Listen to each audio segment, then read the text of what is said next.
Hi, and welcome to the Walsh Report. I'm Gina Walsh, and today I'm joined with Representative-elect Keith English from the 68th District. How are you?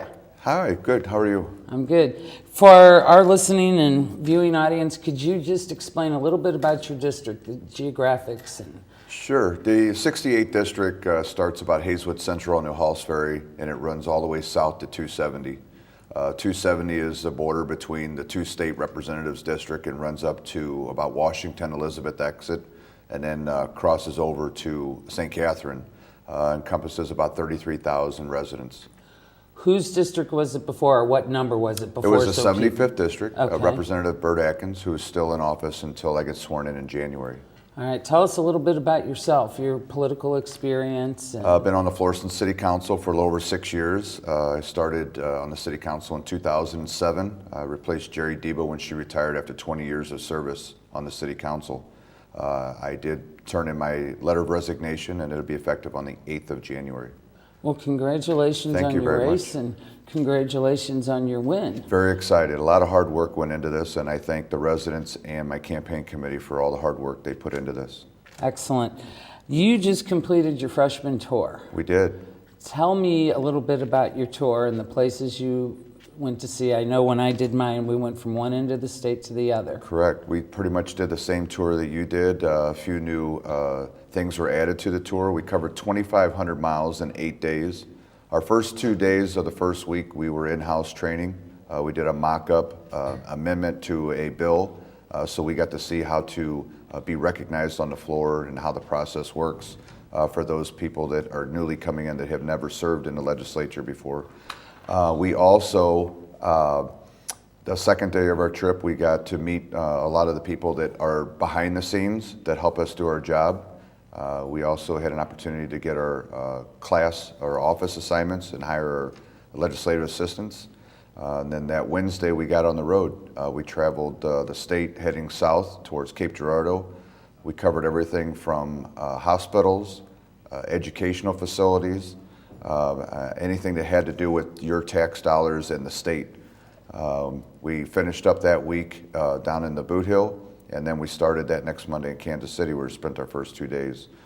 We covered everything that had to do with automobile, job creation.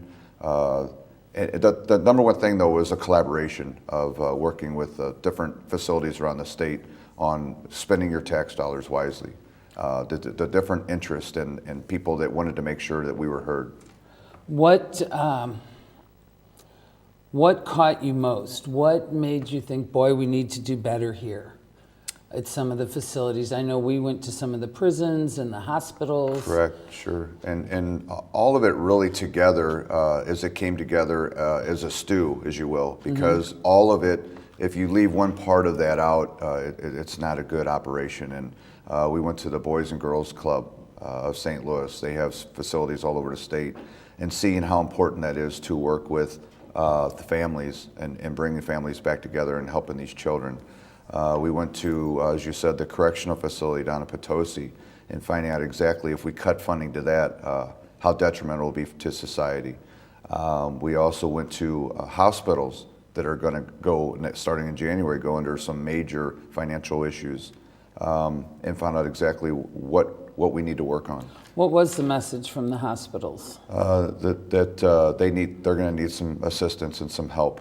No matter what side of the aisle you are on the new Health Care Act, there's definitely some things that need to be looked at as well. We could sit here and talk all hour about medical, but I honestly believe that if we don't act quickly and watch this on the state level, we could have some hospitals, not only in North County, but all over the state close. That would be unfortunate, since we only have 2 hospitals in the area right now. That's correct. North County. Right. Talk about your floor debate. Are you nervous about getting up on the floor the first time? No, I'm not. Are you not nervous? I know you're a talker. You're right, not nervous about debate, but right. Are you nervous about doing it the right way? Yeah, it's so surreal, though. I mean, to walk onto the floor for the first time to do our mock-up legislation and to be put on the spot where I was given a part of the role in debating was very interesting, and I so look forward to it. I really do. But with help from yourself our past Senator Tim Green, and working with others. And that was the neat thing about this trip was 53 freshmen, there was 15 Democrats, the rest were Republicans, where we did have a bond.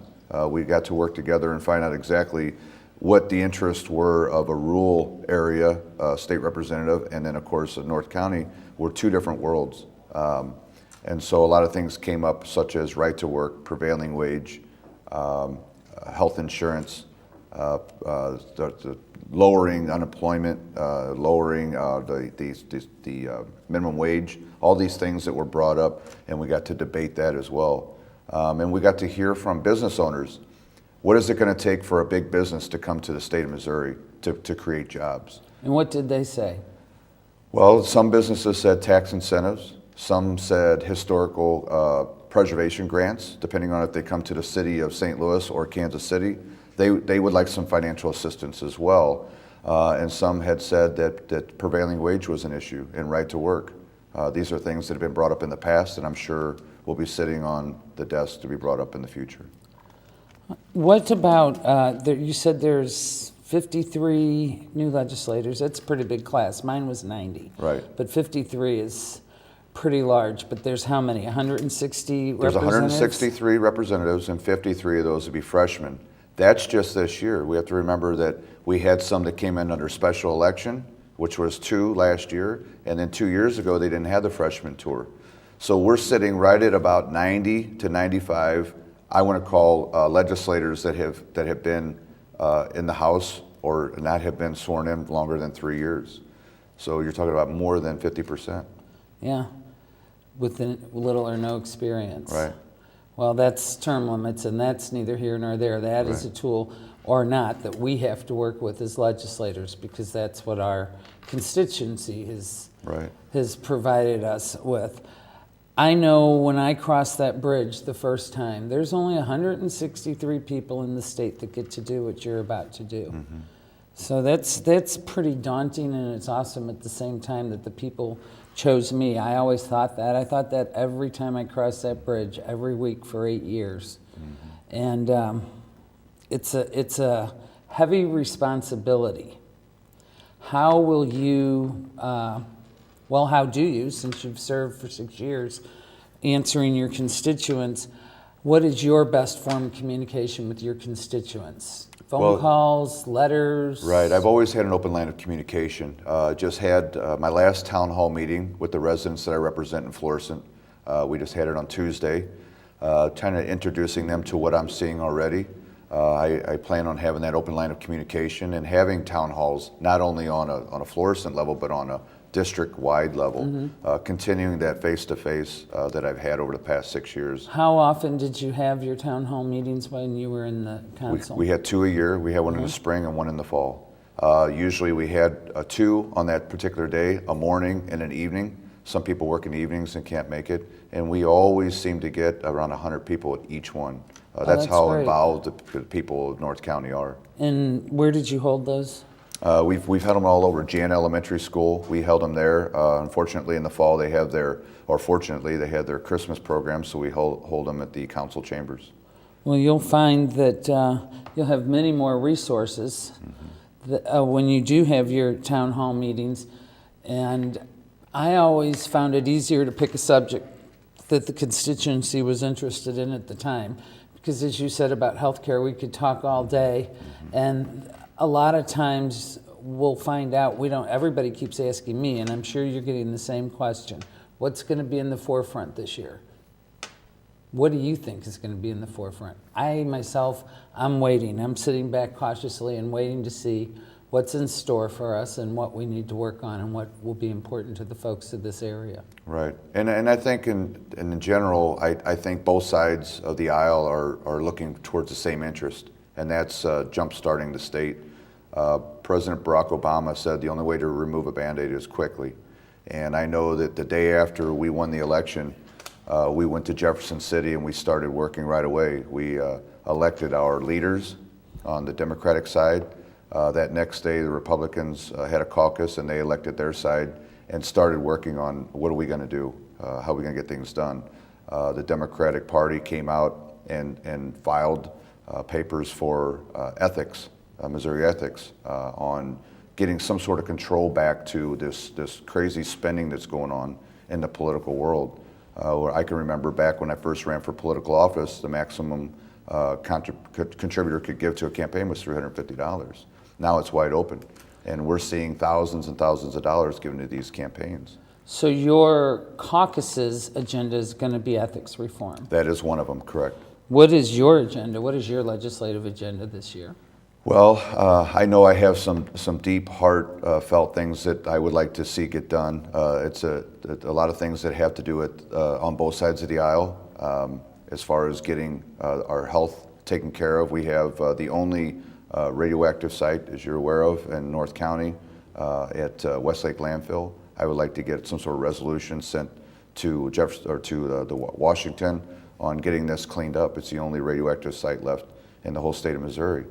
On top of that is, of course, job creation and how we're going to do that. You know, making sure that our workforce is trained. When we went on our tour, this 2,500-mile tour, you could see no matter what side of the state you're on, you can see that all of our community colleges and universities are ready. They're ready for any big business to come to the state and say, we need X amount of employees to be trained in this department, and they are ready. We have brand new buildings that have just been built here in North County, ready to train our adults in evening classes, and also looking at some angel investors and making sure that we have these prospects that are ready to blossom in the state and give them the tools they need to open business up. Talk to me a little bit about the landfill. I know you've been very involved in that, not just recently, but Right. for quite a while. I've seen you at meetings, and I'm sure you've been to many more of them than I have on that particular issue. Whose responsibility is this to clean it up? Well, it's a federal issue, Okay. and the thing that happened, to bring the residents up to date, many years ago when we had a radioactive site at the airport was cleaned up, and unfortunately the contractor that was cleaning that site up at the airport decided to dump these contaminants in our landfill, which is on St. Charles Rock Road in Taussig. It was the old Laidlaw landfill. Mm-hmm. And then that they had found out, the EPA found out that these contaminants were dumped there, and they shut the site down. And as I stated to you before, the EPA for many years is trying to find out the correct way to take care of this. There's three choices. They could do nothing. They could build a place right there on site to put these contaminants in, or they can ship them out of state.